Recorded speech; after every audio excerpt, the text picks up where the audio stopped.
Ukraine युद्ध के बीच PM Modi का दौरा, आधिकारिक यात्रा की हो रही चर्चा।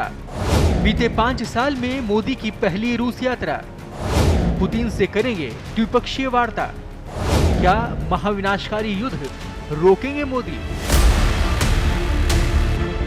प्रधानमंत्री नरेंद्र मोदी 8 से 10 जुलाई तक रूस और ऑस्ट्रिया की आधिकारिक यात्रा पर रहेंगे। विदेश मंत्रालय की तरफ से ये जानकारी सामने आई है।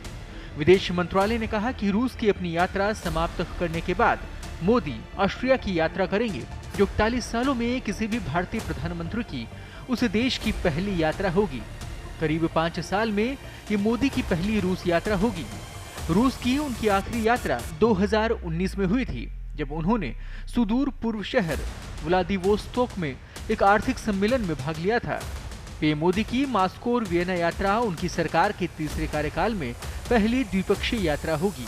रूस के राष्ट्रपति व्लादिमीर पुतिन से उनकी मुद्दों पर द्विपक्षीय यात्रा भी बेहद महत्वपूर्ण मानी जा रही है। कई मुद्दे ऐसे हैं जो कि अंतर्राष्ट्रीय स्तर पर बने हुए हैं। अब चाहे रूस और यूक्रेन युद्ध हो या भारत और रूस के संबंध, हर एक मुद्दा बेहद महत्वपूर्ण है।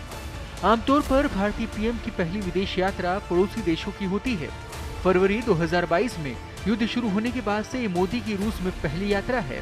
वहीं रूस यूक्रेन युद्ध शुरू होने के बाद से ये मोदी की मॉस्को की पहली यात्रा होगी। बता दें कि ये 2000 से चल रहे भारतीय और रूसी नेताओं के बीच वार्षिक द्विपक्षीय शिखर सम्मेलन की तर्ज पर एक स्टैंड अलोन यात्रा होगी। दिसंबर 2021 में अपने अंतिम वार्षिक शिखर सम्मेलन के बाद से 2.5 सालों में मोदी और रूस के राष्ट्रपति व्लादिमीर पुतिन ने आपसी संपर्क जारी रखा है। मोदी की रूस यात्रा 13 और 14 जून को G7 नेताओं के शिखर सम्मेलन में आउटरीच सत्र के लिए उनकी इटली यात्रा के ठीक बाद हो रही है। हालांकि वे यूक्रेन पर स्विट्जरलैंड में आयोजित शांति शिखर सम्मेलन में नहीं गए। भारत का प्रतिनिधित्व विदेश मंत्रालय में सचिव पवन कुमार ने किया। हालांकि भारत और ऑस्ट्रिया के बीच राजनयिक संबंध 10 नवंबर 1949 को स्थापित हुए थे। इंदिरा गांधी ने 1983 में ऑस्ट्रिया का दौरा किया और तत्कालीन ऑस्ट्रियाई चांसलर ने 1984 में भारत की यात्रा की। नवंबर 1999 में तत्कालीन राष्ट्रपति KR नारायणन ने भारत की पहली राजकीय यात्रा ऑस्ट्रिया की थी। तत्कालीन ऑस्ट्रियाई राष्ट्रपति हेंज फिशर ने फरवरी 2005 में एक राजकीय यात्रा की थी। वहीं बात करें महाविनाशकारी रूस और यूक्रेन युद्ध की, जहां विनाश लगातार जारी है और लगातार प्रलय भी जारी है। लोगों की जान जा रही है, लाखों लोग प्रभावित भी हैं और इसको लेकर सबकी नजरें टिकी हुई हैं। गौरतलब है कि महीनों की लड़ाई के बाद रूसी सेना ने आखिरकार यूक्रेन के डोनेस्क प्रांत का चासिव यार शहर भी जीत लिया है।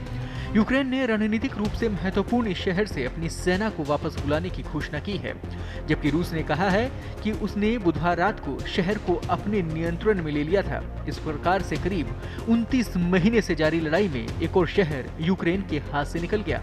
इस युद्ध में रूस अभी तक यूक्रेन के 20% से ज्यादा भूभाग पर कब्जा कर चुका है।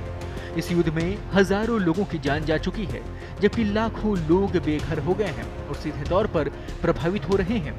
ऐसे में हर कोई यही चाहेगा कि जल्द से जल्द इस युद्ध पर विराम लगे। उम्मीद ये भी है कि प्रधानमंत्री नरेंद्र मोदी भी इस विषय को लेकर बातचीत कर सकते हैं। हालांकि अंतर्राष्ट्रीय स्तर पर भी इस विषय को लेकर बातचीत हो रही है। हालांकि ये रूस और यूक्रेन का आंतरिक मामला है, ऐसे में सीधे तौर पर कोई बातचीत हो पाती या नहीं, इस पर अभी मुहर नहीं लग सकती है।